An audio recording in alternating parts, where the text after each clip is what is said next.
Good morning, welcome to the Fire Burns Within channel again.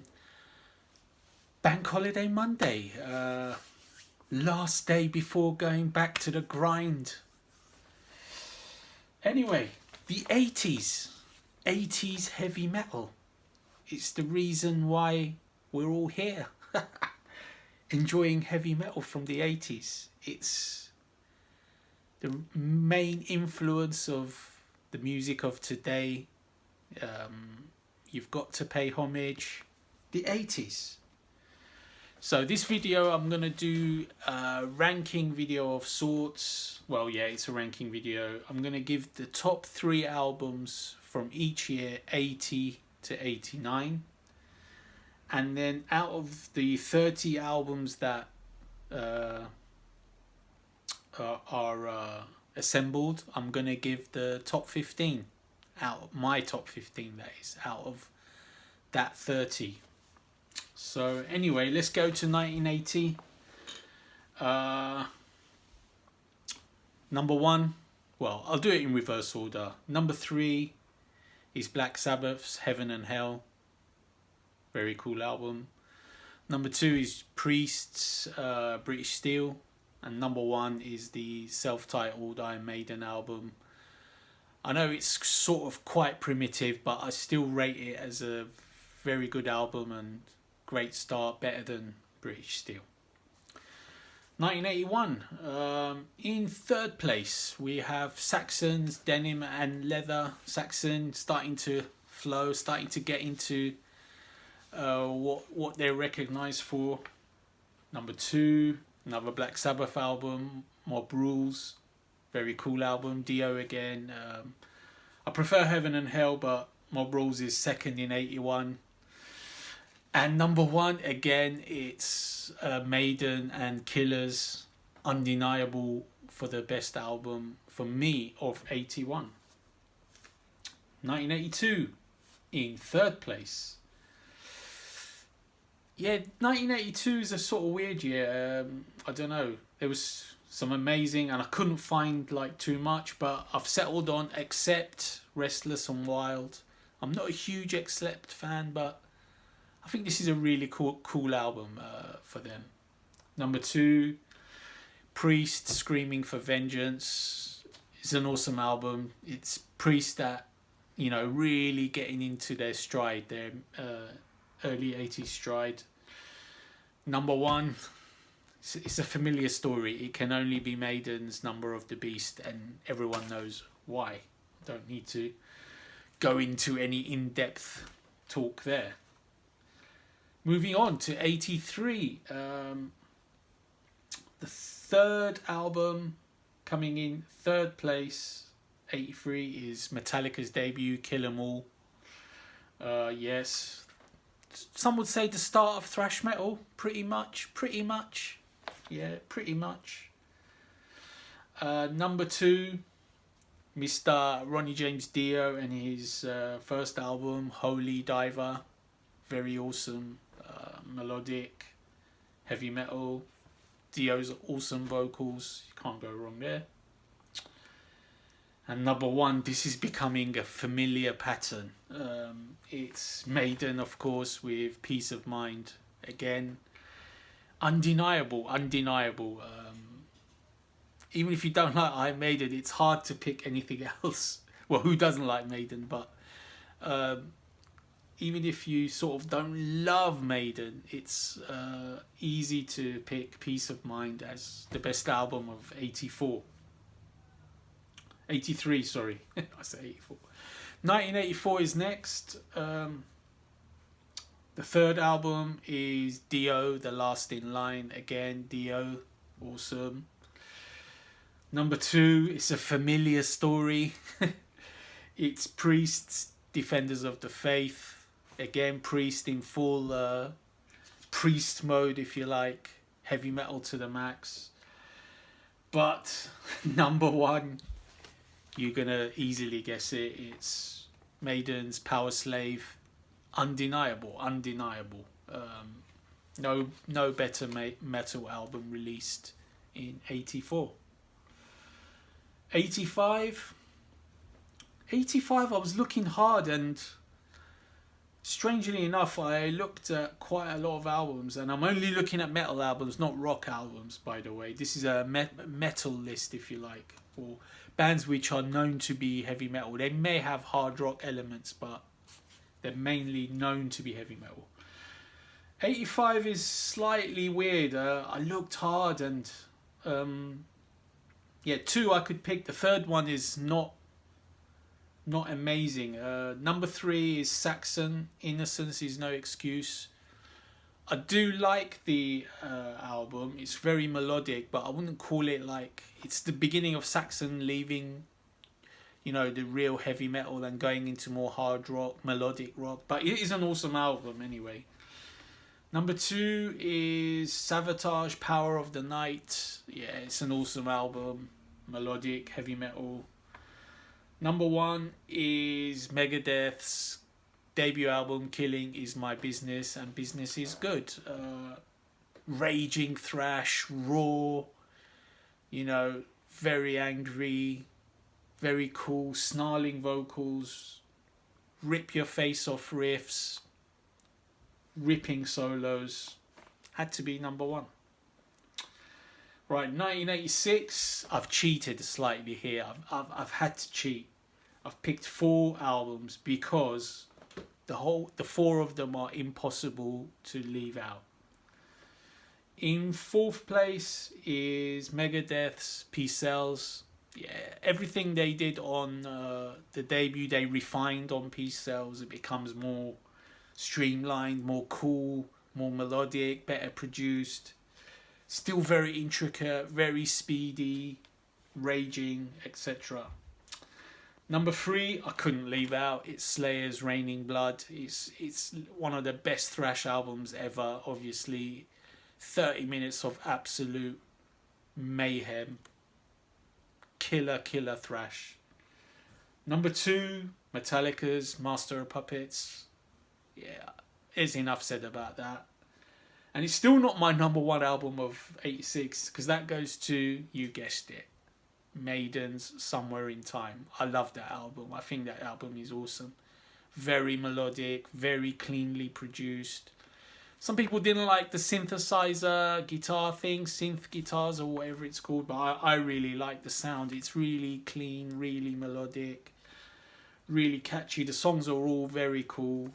It's my favourite album of 86, but 86 was like, those 4 are impossible to leave out, so they have to all be mentioned.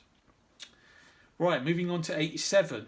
In 3rd place is Testament's debut album, The Legacy. Yeah, I think it's a great start for Testament. Very cool thrash. Only the production is slightly poor, but the songs are really cool, very catchy thrash metal. I wouldn't call it like super melodic, but it's got a lot of like Chuck Billy's not growling, not screaming so much like in later years, but he's singing more melodically. Number 2 in 87 is I've Been There Once, Savatage, Hall of the Mountain King. It's a classic. It's just a classic album. So many great songs. But it's not the number 1, because the number 1 is King Diamond's Abigail. I love this album. I mean, I've grown to love it. Like at first I was quite incredulous with King Diamond's vocals, but he gets under your skin after a while, and you get used to him. The music has always been amazing. The songs are so cool, very memorable. The instrumentation is awesome. Abigail, top notch. 1988. In 3rd place, we have King Diamond again with Them. I've talked about this album before. It's my favourite King Diamond album. It would come top, but there's 2 that beat it in that year. And I'll tell you them in a second. But King Diamond is awesome. Them, awesome.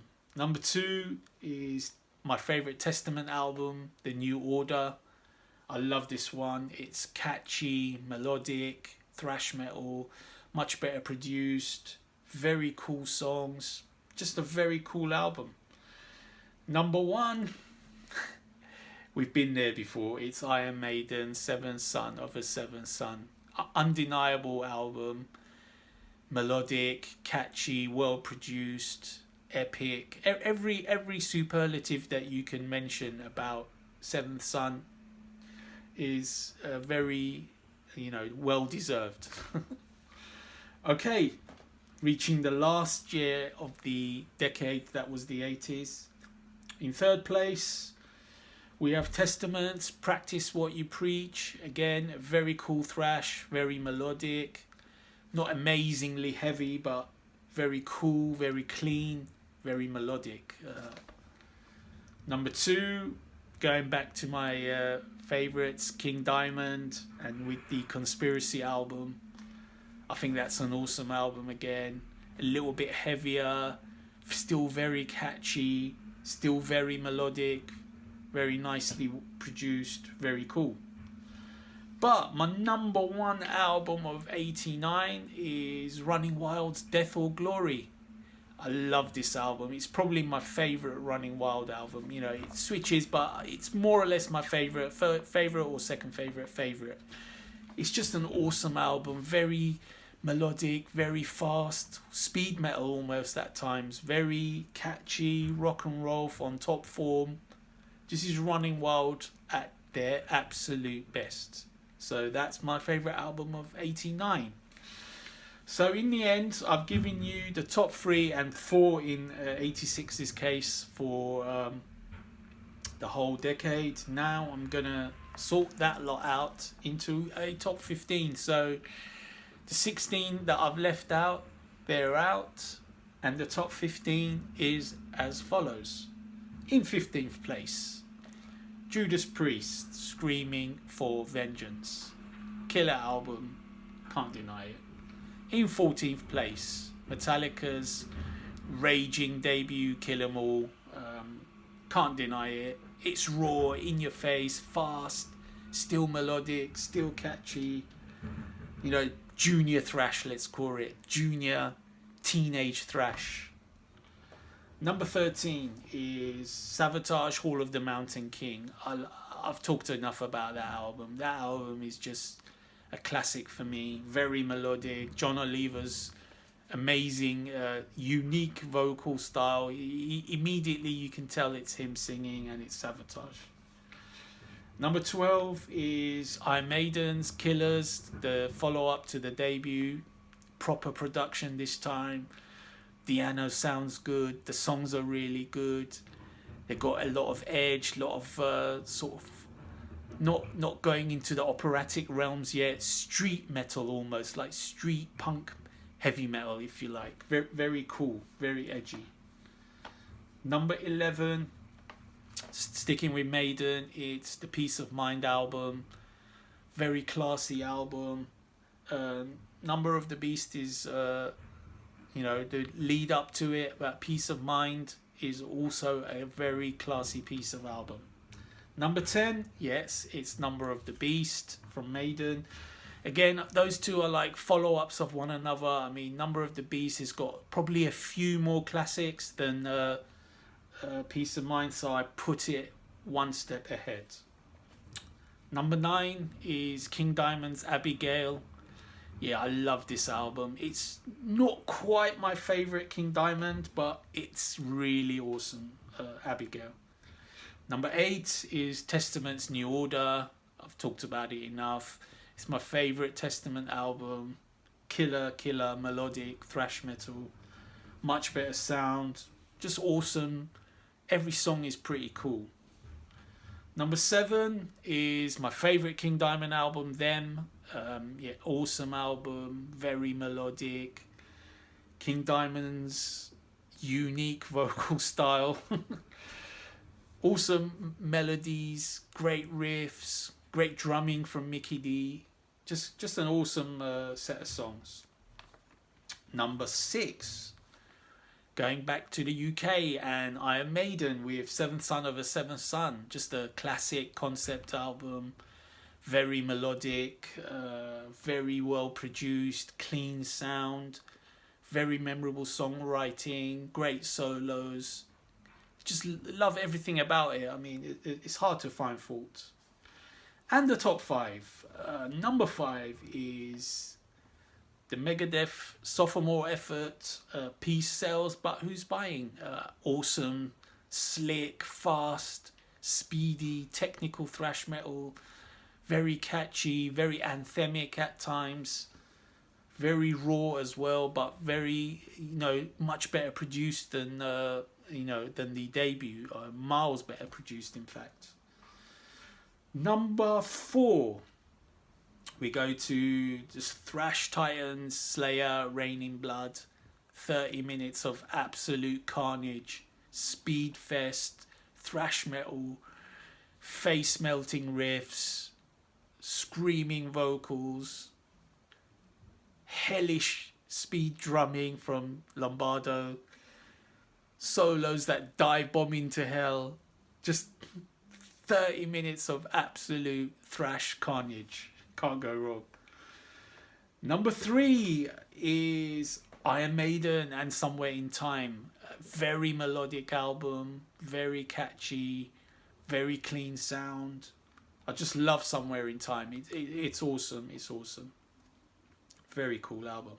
Number two, it's Metallica and Master of Puppets. Again, enough has been said about this album. It's an awesome album, streamlined, cleanly produced, pretty technical, fast riffs, emotional parts, very melodic, great bass playing, solid drumming. Even though Lars is not the world's best drummer, obviously the drumming is quite good on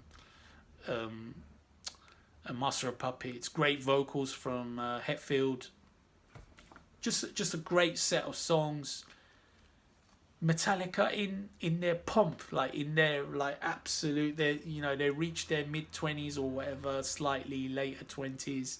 They know what they're doing. Everything is as perfect as it can possibly be.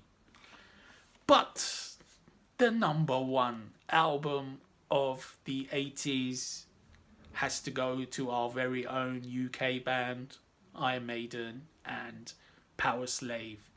It's an epic album. Very melodic, lovely production, clean sound, great riffs, great energy, air raid siren vocals from Dickinson, great bass playing. You got your fast bangers, your mid pacers, your slightly epic, and then your ultimate epic with Rime of the Ancient Mariner at the end. Just an awesome album. Definitely my favourite album of the 1980s. So there you have it. My rundown of the 80s, year by year, and a final top 15. What say you?